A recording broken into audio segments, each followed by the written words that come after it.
Adventure 9. The Adventure of the Three Students. It was in the year 95 that a combination of events into which I need not enter caused Mr. Sherlock Holmes and myself to spend some weeks in one of our great university towns, and it was during this time that the small but instructive adventure which I am about to relate befell us. It will be obvious that any details which would help the reader exactly to identify the college or the criminal would be injudicious and offensive. So painful a scandal may well be allowed to die out. With due discretion, the incident itself may, however, be described, since it serves to illustrate some of those qualities to which my friend was remarkable. I will endeavour in my statement to avoid such terms as would serve to limit the events to any particular place, or give a clue as to the people concerned. We were reading at the time in furnished lodgings close to a library where Sherlock Holmes was pursuing some laborious researches in early English charters, researches which led to results so striking that they may be the subject of one of my future narratives. Here it was that one evening we received a visit from an acquaintance, Mr. Hilton Soames, tutor and lecturer at the College of St. Luke's. Mr. Soames was a tall, spare man of a nervous and excitable temperament. I had always known him to be restless in his manner, but on this particular occasion he was in such a state of uncontrollable agitation that it was clear something very unusual had occurred. "I trust, Mr. Holmes, that you can spare me a few hours of your valuable time. We have had a very painful incident at St. Luke's, and really, but for the happy chance of your being in town, I should have been at a loss what to do." "I am very busy just now, and I desire no distractions," my friend answered. "I should much prefer that you called in the aid of the police." "No, no, my dear sir. Such a course is utterly impossible. When once the law is evoked, it cannot be stayed again, and this is just one of those cases where, for the credit of the college, it is most essential to avoid scandal. Your discretion is as well known as your powers, and you are the one man in the world who can help me. I beg you, Mr. Holmes, to do what you can." My friend's temper had not improved since he had been deprived of the congenial surroundings of Baker Street. Without his scrap-books, his chemicals, and his homely untidiness, he was an uncomfortable man. He shrugged his shoulders in ungracious acquiescence, while our visitor, in hurried words, and with much excitable gesticulation, poured forth his story. "I must explain to you, Mr. Holmes, that tomorrow is the first day of the examination for the Fortescue Scholarship. I am one of the examiners. My subject is Greek, and the first of the papers consists of a large passage of Greek translation which the candidate has not seen. This passage is printed on the examination paper, and it would naturally be an immense advantage if the candidate could prepare it in advance. For this reason great care is taken to keep the paper secret. To-day, about 3 o'clock, the proofs of this paper arrived from the printers. The exercise consists of half a chapter of Thucydides. I had to read it over carefully, as the text must be absolutely correct. At 4:30 my task was not yet completed. I had, however, promised to take tea in a friend's room, so I left the proof upon my desk. I was absent rather more than an hour. You are aware, Mr. Holmes, that our college doors are double, a green baize one within and a heavy oak one without. As I approached my outer door, I was amazed to see a key in it. For an instant I imagined that I had left my own there, but on feeling in my pocket, I found that it was all right. The only duplicate which existed, so far as I knew, was that which belonged to my servant Bannister, a man who has looked after my room for 10 years, and whose honesty is absolutely above suspicion. I found that the key was indeed his, that he had entered my room to know if I wanted tea, and that he had very carelessly left the key in the door when he came out. His visit to my room must have been within a very few minutes of my leaving it. His forgetfulness about the key would have mattered little upon any other occasion, but on this one day it has produced the most deplorable consequences. The moment I looked at my table, I was aware that someone had rummaged among my papers. The proof was in 3 long slips. I had left them all together. Now I found that one of them was lying on the floor, one was on the side table near the window, and the third was where I had left it. Holmes stirred for the first time. The first page on the floor, the second in the window, the third where you left it, said he. Exactly, Mr. Holmes. You amaze me. How could you possibly know that? Pray continue your very interesting statement. For an instant I imagined that Bannister had taken the unpardonable liberty of examining my papers. He denied it, however, with the utmost earnestness, and I am convinced that he was speaking the truth. The alternative was that some one passing had observed the key in the door, had known that I was out, and had entered to look at the papers. A large sum of money is at stake, for the scholarship is a very valuable one, and an unscrupulous man might very well run a risk in order to gain an advantage over his fellows. Bannister was very much upset by the incident. He had nearly fainted when we found that the papers had undoubtedly been tampered with. I gave him a little brandy and left him collapsed in a chair while I made a most careful examination of the room. I soon saw that the intruder had left other traces of his presence beside the rumpled papers. On the table in the window were several shreds from a pencil which had been sharpened. A broken tip of lead was lying there also. Evidently, the rascal had copied the paper in a great hurry, had broken his pencil, and had been compelled to put a fresh point to it. Excellent, said Holmes, who was recovering his good humour as his attention became more engrossed by the case. Fortune has been your friend. This was not all. I have a new writing table with a fine surface of red leather. I am prepared to swear, and so is Bannister, that it was smooth and unstained. Now I found a clean cut in it about 3 inches long, not a mere scratch, but a positive cut. Not only this, but on the table I found a small ball of black dough or clay with specks of something which looks like sawdust in it. I am convinced that these marks were left by the man who rifled the papers. There were no footmarks and no other evidence as to his identity. I was at my wits' end when suddenly the happy thought occurred to me that you were in town, and I came straight round to put the matter into your hands. Do help me, Mr. Holmes. You see my dilemma. Either I must find the man, or else the examination must be postponed until fresh papers are prepared, and since this cannot be done without explanation, there will ensue a hideous scandal, which will throw a cloud not only on the college, but on the university. Above all things, I desire to settle the matter quietly and discreetly.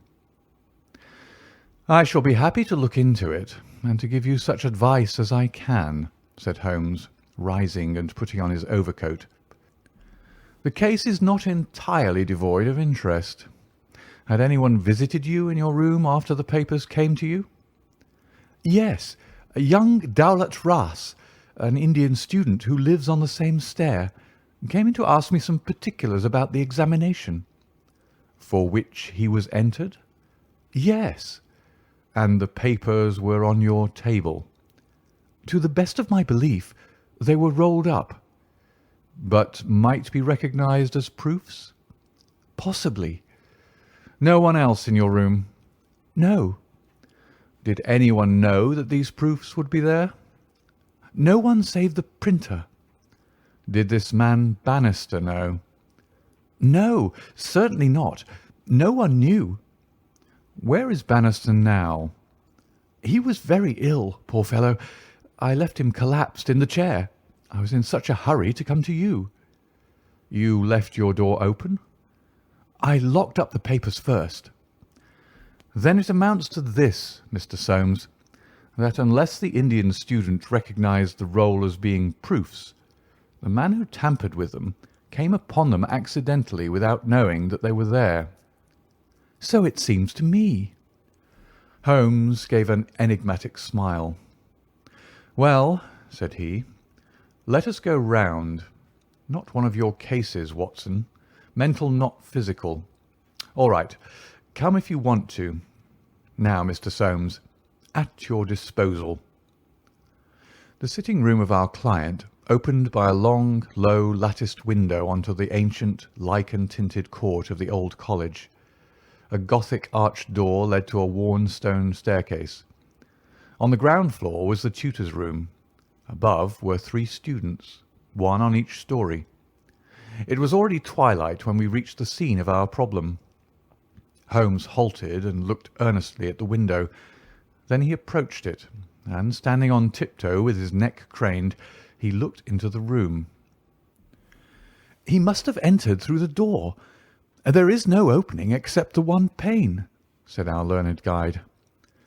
Dear me, said Holmes, and he smiled in a singular way as he glanced at our companion. Well, if there is nothing to be learned here, we had best go inside. The lecturer unlocked the outer door and ushered us into his room. We stood at the entrance while Holmes made an examination of the carpet. I am afraid there are no signs here, said he. One could hardly hope for any upon so dry a day. Your servant seems to have quite recovered. You left him in a chair, you say. Which chair? By the window there. I see. Near this little table. You can come in now. I have finished with the carpet. Let us take the little table first. Of course, what has happened is very clear. The man entered and took the papers sheet by sheet from the central table. He carried them over to the window table because from there he could see if you came across the courtyard and so could effect an escape. As a matter of fact, he could not, said Soames, for I entered by the side door. Ah, that's good. Well, anyhow, that was in his mind. Let me see the 3 strips. No finger impressions, no. Well, he carried over this one first, and he copied it. How long would it take him to do that, using every possible contraction? Quarter of an hour, not less. Then he tossed it down and seized the next. He was in the midst of that when your return caused him to make a very hurried retreat. Very hurried, since he had not time to replace the papers which would tell you that he'd been there. You were not aware of any hurrying feet on the stair as you entered the outer door? No, I can't say I was. Well, he wrote so furiously that he broke his pencil, and had, as you observed, to sharpen it again. This is of interest, Watson. The pencil was not an ordinary one. It was above the usual size, with a soft lead. The outer colour was dark blue, the maker's name was printed in silver lettering, and the piece remaining is only about 1.5 inches long. Look for such a pencil, Mr. Soames, and you have got your man. When I add that he possesses a large and very blunt knife, you have an additional aid. Mr. Soames was somewhat overwhelmed by this flood of information.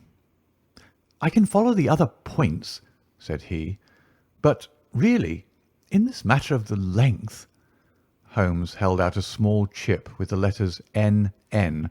and a space of clear wood after them. You see? No, I fear that even now— Watson, I have always done you an injustice. There are others. What could this N.N. be? Is it the end of a word? You are aware that Johann Faber is the most common maker's name. Is it not clear that there is just as much of the pencil left as usually follows the Johann? He held the small table sideways to the electric light. I was hoping that if the paper on which he wrote was thin, some trace of it might have come through upon this polished surface. No, I see nothing. I don't think there is anything more to be learned here. Now for the central table. This small pellet is, I presume, the black doughy mass you spoke of. Roughly pyramidal in shape and hollowed out, I perceive. As you say, there appear to be grains of sawdust in it. Dear me, this is very interesting. And the cut, A positive tear, I see. It began with a thin scratch and ended in a jagged hole. I am much indebted to you for directing my attention to this case, Mr. Soames. Where does that door lead to?" "To my bedroom." "Have you been in it since your adventure?" "No, I came straight away for you." "I should like to have a glance around. What a charming old-fashioned room! Perhaps you will kindly wait a minute until I have examined the floor. No, I see nothing. What about this curtain? You hang your clothes behind it. If anyone were forced to conceal himself in this room, he must do it there, since the bed is too low and the wardrobe too shallow. No one there, I suppose." As Holmes drew the curtain, I was aware, from some little rigidity and alertness of his attitude, that he was prepared for an emergency. As a matter of fact, the drawn curtain disclosed nothing but 3 or 4 suits of clothes hanging from a line of pegs. Holmes turned away and stooped suddenly to the floor. "Hello! What's this?" said he. It was a small pyramid of black putty-like stuff, exactly like the one upon the table of the study. Holmes held it in his open palm in the glare of the electric light. "Your visitor seems to have left traces in your bedroom as well as in your sitting-room, Mr. Soames." "What could he have wanted there?" "I think it is clear enough. You came back by an unexpected way, and so he had no warning until you were at the very door. What could he do? He caught up everything which would betray him, and he rushed into your bedroom to conceal himself." "Good gracious, Mr. Holmes! Do you mean to tell me that all the time I was talking to Bannister in this room, we had the man prisoner if we had only known it?" "So I read it." "Surely there's another alternative, Mr. Holmes.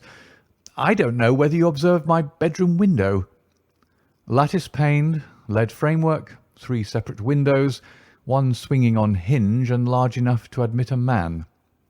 "Exactly. And it looks out on an angle of the courtyard so as to be partly invisible. The man might have effected his entrance there, left traces as he passed through the bedroom, and finally, finding the door open, have escaped that way." Holmes shook his head impatiently. "Let us be practical," said he. "I understand you to say that there are these 3 students who use this stair and are in the habit of passing your door." "Yes, there are." "And they are all in for this examination?" "Yes." "Have you any reason to suspect any one of them more than the others?" Soames hesitated. "It is a very delicate question," said he. "One hardly likes to throw suspicion where there are no proofs." "Let us hear the suspicions. I will look after the proofs." "I will tell you, then, in a few words, the character of the 3 men who inhabit these rooms. The lower of the 3 is Gilchrist, a fine scholar and athlete, plays in the rugby team and the cricket team for the college, and got his blue for the hurdles and the long jump. He is a fine, manly fellow. His father was the notorious Sir Jabez Gilchrist, who ruined himself on the turf. My scholar has been left very poor, but he is hard-working and industrious. He will do well. The 2nd floor is inhabited by Daulat Ras, the Indian. He is a quiet, inscrutable fellow, as most of those Indians are. He is well up in his work, though his Greek is his weak subject. He is steady and methodical. The top floor belongs to Miles Maclaren. He is a brilliant fellow when he chooses to work, one of the brightest intellects of the university, but he is wayward, dissipated, and unprincipled. He was nearly expelled over a card scandal in his first year. He has been idling all this term, and he must look forward with dread to the examination." "Then it is he whom you suspect?" "I dare not go so far as that, but of the 3 he is perhaps the least unlikely." "Exactly. Now, Mr. Soames, let us have a look at your servant Bannister." He was a little, white-faced, clean-shaven, grizzly-haired fellow of 50. He was still suffering from this sudden disturbance of the quiet routine of his life. His plump face was twitching with his nervousness, and his fingers could not keep still. "We were investigating this unhappy business, Bannister," said his master. "Yes, sir." "I understand," said Holmes, "that you left your key in the door." "Yes, sir." "Was it not very extraordinary that you should do this on the very day when there were these papers inside?" "It was most unfortunate, sir, but I have occasionally done the same thing at other times." "When did you enter the room?" "It was about 4:30. That is Mr. Soames' tea time." "And how long did you stay?" "When I saw that he was absent, I withdrew at once." "Did you look at these papers on the table?" "No, sir, certainly not." "How came you to leave the key in the door?" "I had a tea tray in my hand, and I thought I'd come back for the key, then I forgot." "Has the outer door a spring lock?" "No, sir." "Then it was open all the time?" "Yes, sir." "Anyone in the room could get out?" "Yes, sir." "When Mr. Soames returned and called for you, you were very much disturbed?" "Yes, sir. Such a thing has never happened during the many years that I've been here. I nearly fainted, sir." "So I understand. Where were you when you began to feel bad?" "Where was I, sir? Why, here, near the door." "That is singular, because you sat down in that chair over yonder near the corner. Why did you pass these other chairs?" "I don't know, sir. It didn't matter to me where I sat." "I really don't think he knew much about it, Mr. Holmes. He was looking very bad, quite ghastly." "You stayed here when your master left?" "Only for a minute or so. Then I locked the door and went to my room." "Whom do you suspect?" "Oh, I would not venture to say, sir. I don't believe there is any gentleman in this university who is capable of profiting by such an action. No, sir, I'll not believe it." "Thank you. That'll do," said Holmes. "Oh, one more word. You have not mentioned to any of the three gentlemen whom you attend that anything is amiss?" "No, sir, not a word." "You haven't seen any of them?" "No, sir." "Very good. Now, Mr. Soames, we will take a walk in the quadrangle, if you please." 3 yellow squares of light shone above us in the gathering gloom. "Your 3 birds are all in their nests," said Holmes, looking up. "Hello! What's that? One of them seems restless enough." It was the Indian, whose dark silhouette appeared suddenly upon his blind. He was pacing swiftly up and down his room. "I should like to have a peep at each of them," said Holmes. "Is it possible?" "No difficulty in the world," Soames answered. "This set of rooms is quite the oldest in the college, and it is not unusual for visitors to go over them. Come along, and I will personally conduct you." "No names, please," said Holmes as we knocked at Gilchrist's door. A tall, flaxen-haired, slim young fellow opened it, and made us welcome when he understood our errand. There were some really curious pieces of medieval domestic architecture within. Holmes was so charmed with one of them that he insisted on drawing it in his notebook, broke his pencil, had to borrow one from our host, and finally borrowed a knife to sharpen his own.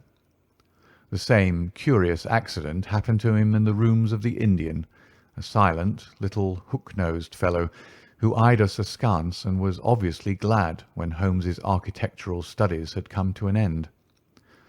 I could not see that in either case Holmes had come upon the clue for which he was searching. Only at the third did our visit prove abortive. The outer door would not open to our knock, and nothing more substantial than a torrent of bad language came from behind it. "I don't care who you are.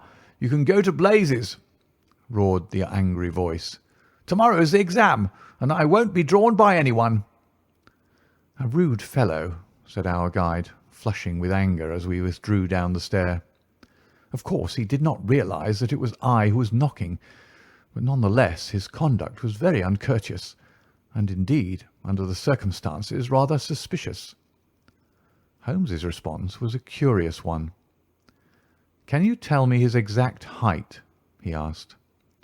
"Really, Mr. Holmes, I cannot undertake to say. He is taller than the Indian, not so tall as Gilchrist.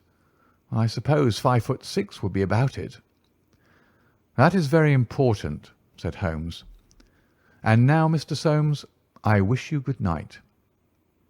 Our guide cried aloud in his astonishment and dismay. "Good gracious, Mr. Holmes, you are surely not going to leave me in this abrupt fashion. You don't seem to realise the position. To-morrow is the examination. I must take some definite action to-night. I cannot allow the examination to be held if one of the papers has been tampered with. The situation must be faced." "You must leave it as it is. I shall drop round early to-morrow morning and chat the matter over. It is possible that I may be in a position then to indicate some course of action. Meanwhile you change nothing. Nothing at all." "Very good, Mr. Holmes."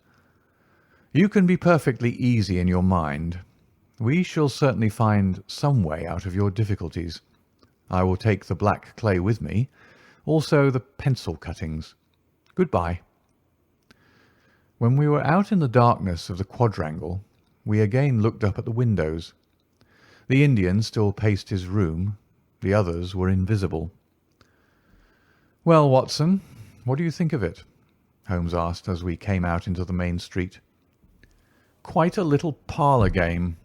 A sort of three-card trick, is it not? There are your three men. It must be one of them.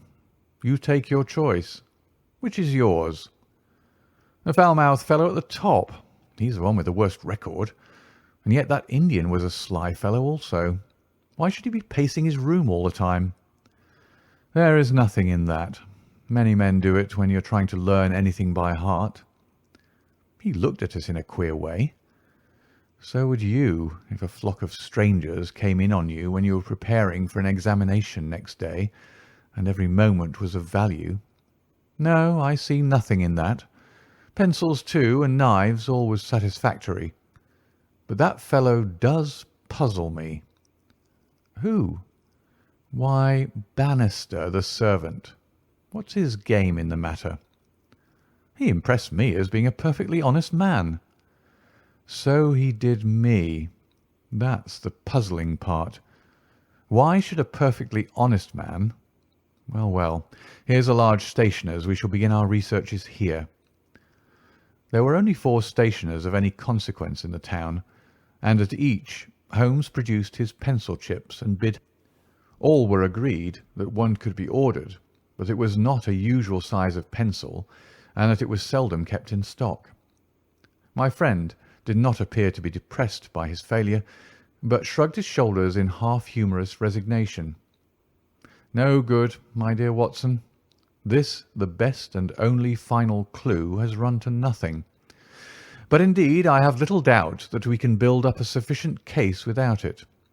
By Jove, my dear fellow, it is nearly 9, and the landlady babbled of green peas at 7:30. What with your eternal tobacco, Watson, and your irregularity at meals, I expect that you will get notice to quit, and that I shall share your downfall. Not, however, before we have solved the problem of the nervous tutor, the careless servant, and the 3 enterprising students." Holmes made no further allusion to the matter that day, though he sat lost in thought for a long time after our belated dinner. At 8 in the morning he came into my room just as I finished my toilet. "Well, Watson," said he, "it is time we went down to St. Luke's. Can you do without breakfast?" "Certainly." "Soames will be in a dreadful fidget until we are able to tell him something positive." "Have you anything positive to tell him?" "I think so." "You have formed a conclusion?" "Yes, my dear Watson. I have solved the mystery." "But what fresh evidence could you have got?" "Aha!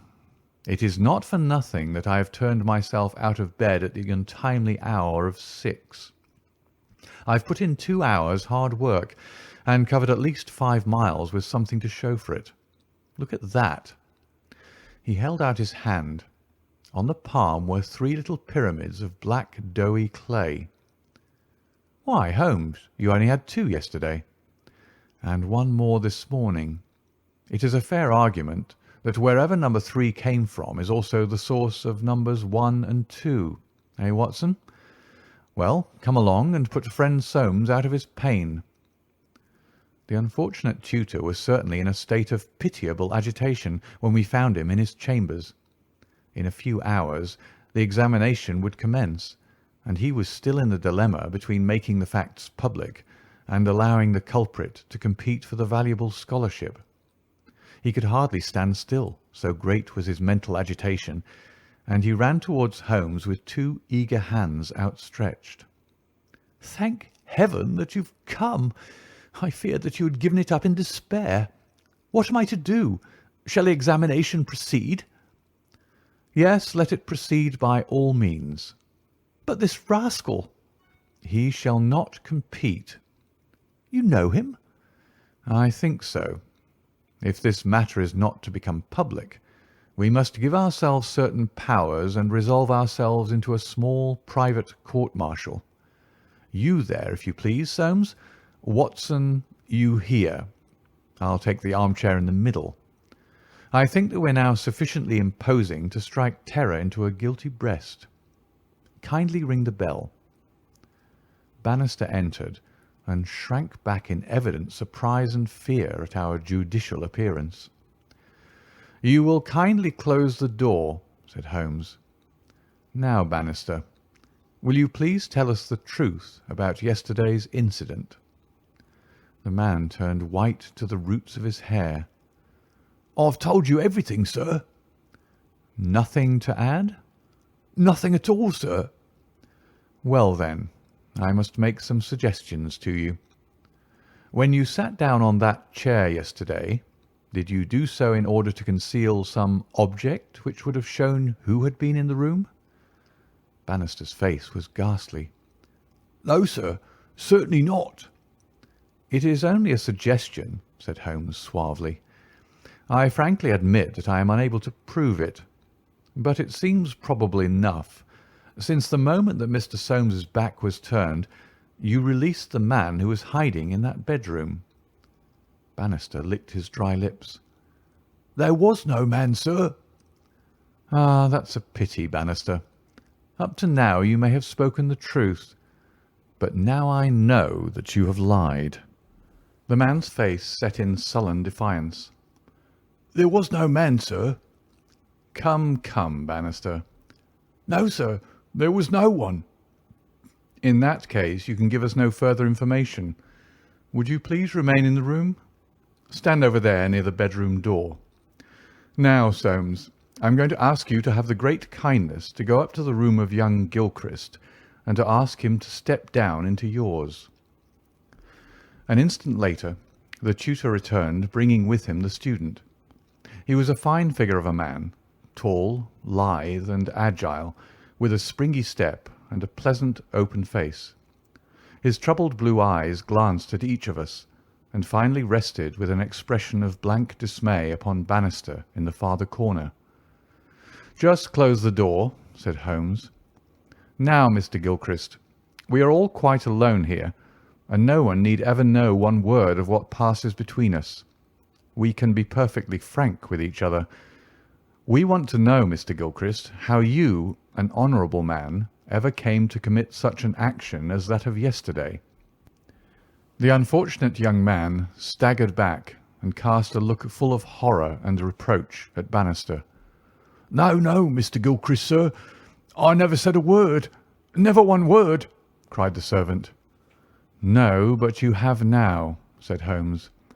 "Now, sir, you must see that after Bannister's words your position is hopeless, and that your only chance lies in a frank confession." For a moment Gilchrist, with upraised hand, tried to control his writhing features. The next he had thrown himself on his knees beside the table, and burying his face in his hands, he had burst into a storm of passionate sobbing. "Come, come," said Holmes kindly.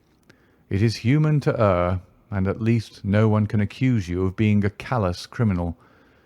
Perhaps it would be easier for you if I were to tell Mr. Soames what occurred, and you can check me where I am wrong. Shall I do so? Well, well, don't trouble to answer. Listen and see that I do you no injustice.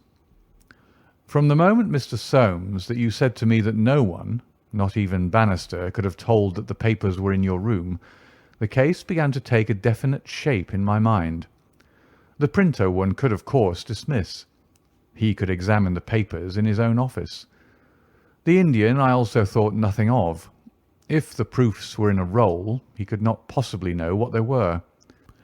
On the other hand, it seemed an unthinkable coincidence that a man should dare to enter the room, and that by chance on that very day the papers were on the table. I dismissed that. The man who entered knew that the papers were there. How did he know? When I approached your room, I examined the window. You amused me by supposing that I was contemplating the possibility of someone having in broad daylight, under the eyes of all these opposite rooms, forced himself through it. Such an idea was absurd. I was measuring how tall a man would need to be in order to see, as he passed, what papers were on the central table. I am 6 feet high, and I could do it without an effort. No one less than that would have a chance. Already, you see, I had reason to think that if one of your 3 students was a man of unusual height, he was the most worth watching of the 3. I entered, and I took you into my confidence as to the suggestions of the side table. Of the centre table I could make nothing, until in your description of Gilchrist you mentioned that he was a long-distance jumper. Then the whole thing came to me in an instant, and I only needed certain corroborative proofs, which I speedily obtained. What happened with this young fellow had employed his afternoon at the athletic grounds, where he had been practising the jump. He returned carrying his jumping shoes, which are provided, as you are aware, with several sharp spikes. As he passed your window, he saw by means of his great height these proofs upon your table, and conjectured what they were. No harm would have been done had it not been that, as he passed your door, he perceived the key which had been left by the carelessness of your servant. A sudden impulse came over him to enter and see if they were indeed the proofs. It was not a dangerous exploit, for he could always pretend that he had simply looked in to ask a question. Well, when he saw that they were indeed the proofs, it was then that he yielded to temptation. He put his shoes on the table. What was it you put on that chair near the window? Gloves, said the young man. Holmes looked triumphantly at Bannister. He put his gloves on the chair, and he took the proofs, sheet by sheet, to copy them. He thought the tutor must return by the main gate, and that he would see him. As we know, he came back by the side gate. Suddenly he heard him at the very door. There was no possible escape. He forgot his gloves, but he caught up his shoes and darted into the bedroom. You observe that the scratch on that table is slight at one side, but deepens in the direction of the bedroom door. That in itself is enough to show us that the shoe had been drawn in that direction, and that the culprit had taken refuge there. The earth round the spike had been left on the table, and a second sample was loosened and fell into the bedroom.